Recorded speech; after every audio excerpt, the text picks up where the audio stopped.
Hello student, आज के इस वीडियो में हम प्रश्नावली 3.3 के क्वेश्चन नंबर फर्स्ट को सॉल्व करने वाले हैं। इसके पहले वाले वीडियो में मैंने बताया था कि किसी रैखिक समीकरण युग्म को प्रतिस्थापन विधि से कैसे हल करते हैं। यदि अभी तक आपने वो वीडियो नहीं देखा है तो उसका लिंक डिस्क्रिप्शन में मैं दे रहा हूँ, उस वीडियो को ज़रूर देख लें ताकि ये एक्सरसाइज आपको अच्छे से समझ आ सके। तो चलिए आज का वीडियो शुरू करते हैं।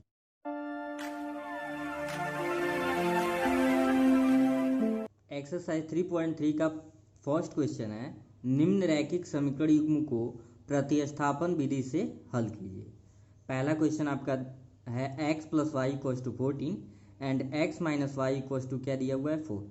तो लिखे हैं सॉल्यूशन में आपको दोनों इक्वेशन लिख लेना है। x plus y equal to 14 इसे मान लेंगे समीकरण 1, और दूसरा जो समीकरण दिया है x minus y equal to 4 इसे क्या मान लेंगे समीकरण 2।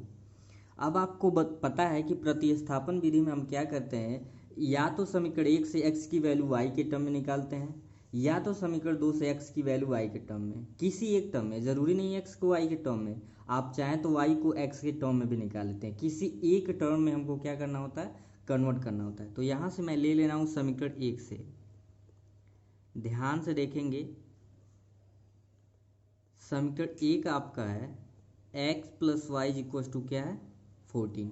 ठीक है, मैं यहाँ पे x की वैल्यू y के टर्म में निकाल रहा हूँ, तो x इक्वल टू हो जाएगा 14 और प्लस से ट्रांसफर करेंगे तो माइनस वाई, इसे आप क्या मान लेंगे समीकरण 3।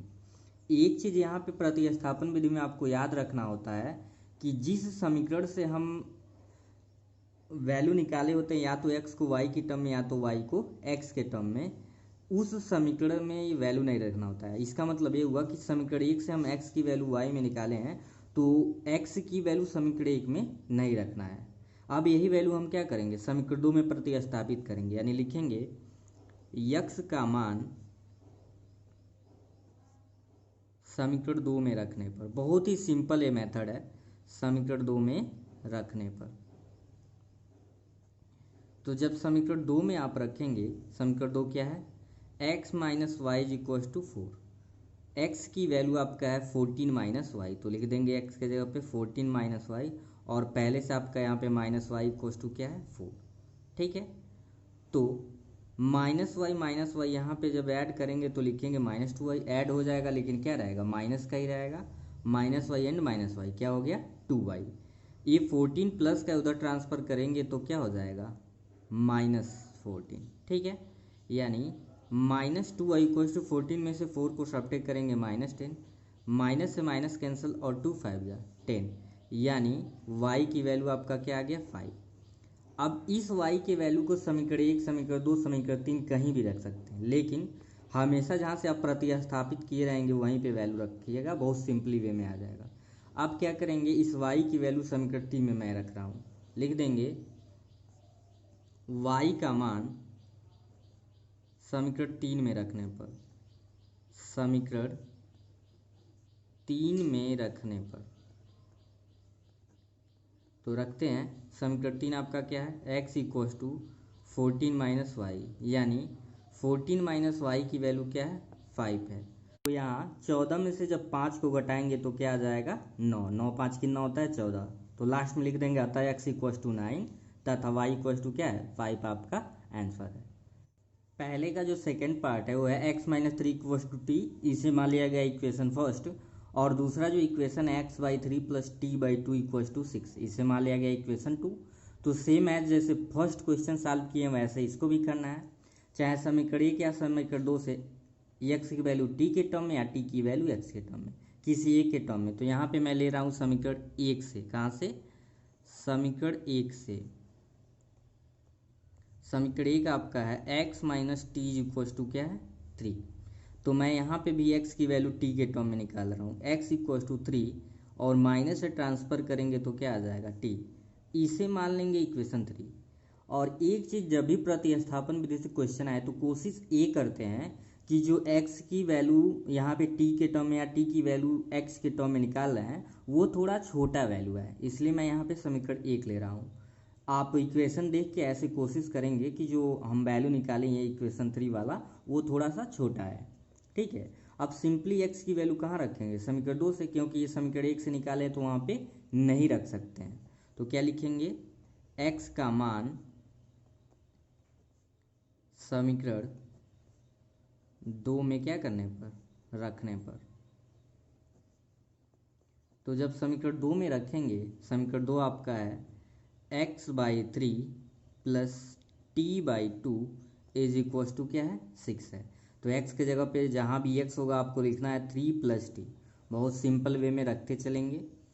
ध्यान से देखेंगे आप, x के जगह पे मैं क्या लिख रहा हूँ, 3 + 2। तो यहाँ पे हो जाएगा 3 + t और बाई आपका क्या है 3 plus t/2 is equals to क्या हो जाएगा 6।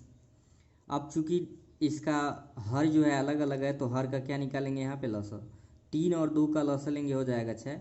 तो इसका गुणा इसमें और इसका गुणा इसमें, यानी 2 का 3 में करेंगे 6 हो जाएगा और 2 का t में करेंगे तो 2t। फिर उसी प्रकार 3 का t में करेंगे 3t इज इक्वल टू 6।